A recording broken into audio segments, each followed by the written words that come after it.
Yeah, we thought the way our pitching set up last week was pretty good. He gave us a good outing on Friday night, and then we had a great chance to win games 2 and 3. So at this point, we think that's our best chance to have success. I guess you said afterwards on Tuesday that you were going to take a different approach or do some things offensively. What have you done, I guess, yesterday, and what do you plan to do today going into the weekend? Yeah, to me, it's all about how we train. We train a certain way all fall, all spring. In terms of how much we challenge our hitters, especially with machines and the velocity of the machines. We've been on the road now for 8 straight games, which is close to 2.5 weeks, and we haven't been able to do that. And so I thought the result of that is that our swings looked a little slower than normal, looked a little longer than normal. So yesterday and today, we're back to training how we train when we have the amount of time that we need. And so based on what I saw yesterday and hopefully what I see today, I think our swings hopefully will be back calibrated to the kind of swings that can hit 92 to 94, because I haven't seen that as of late. So the only way to correct problems is to go back and get them where they were, because I think coming off the early spring, how we were training, as we opened the season, we hit the ball really well against just as good a pitching as we've been facing lately. So to me, you have to train a certain way to get guys at their top performance, and so it was back to the basics. It was fundamentals. It was we're going to train at a very high rate of speed for these 2 days. Coach, just going back to Logan, what have you seen in him throughout the year that has allowed him to progress as a pitcher here, pitching on this stage and being able to handle that pressure of being the first guy to try to set the tone for a series? Yeah, well, we don't use the word pressure. I mean, at the end of the day, you get a chance to pitch in front of a great crowd against great competition. This is what these kids dream about. So I don't use the word pressure.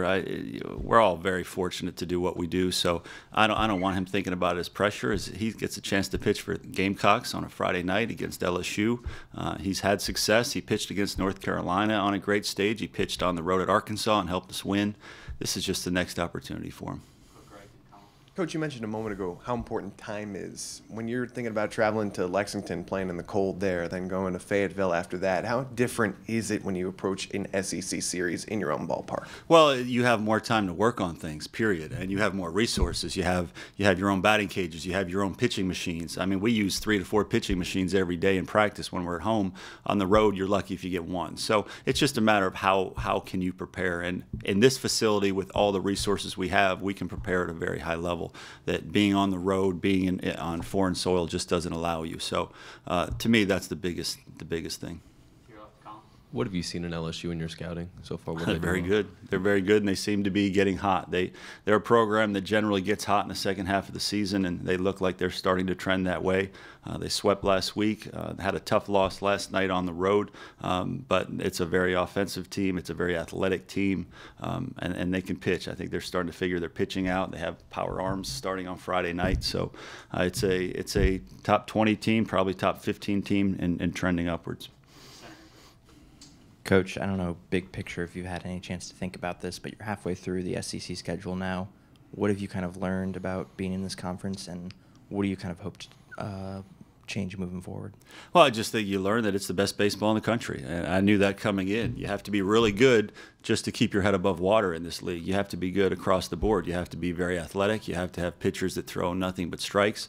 You have to have speed. You have to have power. You have to play defense at a very high rate. You have to be athletic on defense so you make the big play when it's there. It's not just the routine play. You have to be good across the board. And so I knew that coming in, and I know that moving forward that there are areas that we need to continue to get better throughout the program, and so we'll do that. We'll get better in all areas, and just seeing everything first eye going through this league, to me, it's just you'd better be good in every area if you want to keep up and get ahead. Mark, how's the guys' attitudes been the last couple of weeks when things maybe didn't go the way that you all wanted it to? Our attitude, I mean, obviously nobody likes to lose games. But my job as the coach of this program is to make sure that they're working hard, that they're staying positive, and that they're continuing to try to get better. And I've seen that. Does that mean we haven't needed to have a reality check every now and then, or make sure that guys are working at the right capacity? I mean, that's every team in America. We're dealing with 18 to 22-year-old kids. But I don't think that effort has been a problem. I don't think that focus has been a problem. Times we're just facing teams that are playing a little bit better baseball than us. So that's our job to get better in the right areas. Coach, just kind of building off your last two answers, just how would you assess where this team is at today versus when you started this season? And are you pleased with the progress, or are there some areas where you're disappointed right now with this group? Well, I think all of the above. There's areas where you thought you'd be maybe further ahead. There's areas where we've gotten some production out of guys, especially that we didn't expect. I'll use Parker Coyne as just one example. Is this is a kid that was fighting to make the team, and now he's been a pretty important part of our bullpen. Has an ERA in the ones, so there have been some very pleasant surprises. Our offense has been a little bit uneven. I think a lot of that has to do with who we face. Sometimes you just face really good pitching, especially in this league, that can shut you down. I wish our record was better, but as Bill Parcells said a long time ago, you are what your record says you are. So our focus is just continuing to get better. I'm never going to be the kind of coach, and our staff, I think, ever feel like we're as good as we should be. I mean, we're always going to think we should get better. We're always going to think that we shouldn't have lost that game. It's a process. I say it all the time, and coaches say it all the time. We just need to keep getting better, period. You mentioned learning through your first year at South Carolina, kind of what it takes to win in this league. Do you feel like the young players on this team, the freshmen, the sophomores, are still learning that too, kind of along with the coaching staff? Yeah, I think they know what it takes to win. I mean, we explain to them every day what it takes to win. It takes throwing strikes. It takes pitchability. It takes athleticism. It takes all the things that we've talked about. And you just have to do it better than the team that's in the other dugout. And we've played some great teams. Florida's a great team. Arkansas is a great team. We've played a lot of great teams that are doing those things at a little bit better rate than we do right now. The guys are seeing firsthand when we talk about it. Now you're seeing it. You lose by a run or two. The other team did those things better than you did. So I think for the young guys, it's a matter of they need to see it, then they need to figure out how they can do it themselves, and that's our job to help them with that. But at the end of the day, you need to play better baseball than the team that's in the other dugout. Some days we've done that, but we just haven't done it enough. Just in general, it seems like some freshmen, start out slow and get better. Some freshmen kind of hit a freshman wall, so to speak. Yeah. How would you, in your experience, how do you think that kind of breaks down as far as, the ratio between those two things? And how do you prevent freshmen from kind of hitting that wall? Right. Well, great question. I think a lot of that has to do with the individual. We have a couple pitchers that I think are trending in a good direction in Chapman and Majinski. Wasn't as good the other night as we want, but he had been making good progress, and I think those guys are getting better as the season goes on. Noah Campbell, I think, outside of the injury, has made good progress as the year has gone on. I think a lot of it has to do with each individual. A lot of it has to do with their mentality, their makeup.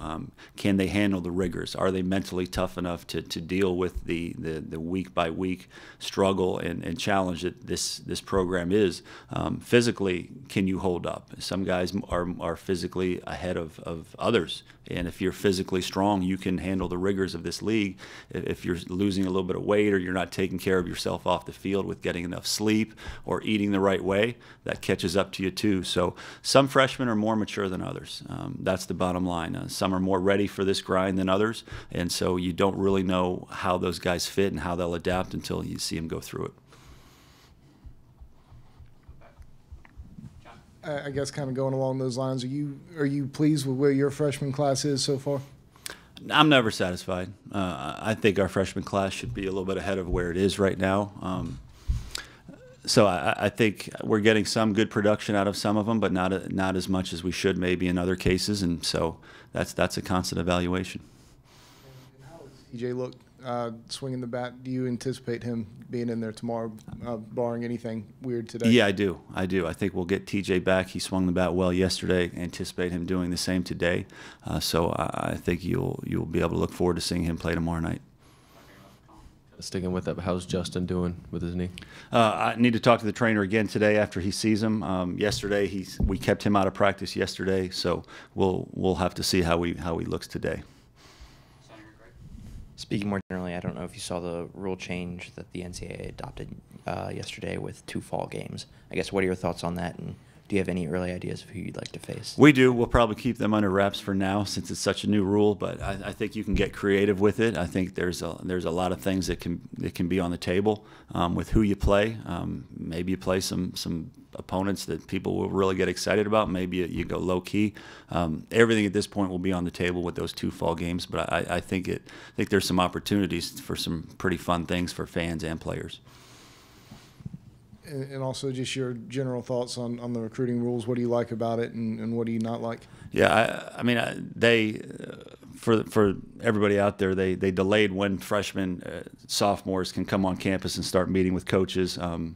They did not change the phone call rule, so they still are allowed to call us early in their careers, but they cannot visit and meet with coaches now until their junior year, September 1st. So I don't know that they fixed a whole lot of the problems that we have with the early recruiting, because now I think that there's still going to be some kids as freshmen and sophomores wanting to commit to schools without maybe even meeting the coaches face to face. So I still think that component, the recruiting part, is still a work in progress.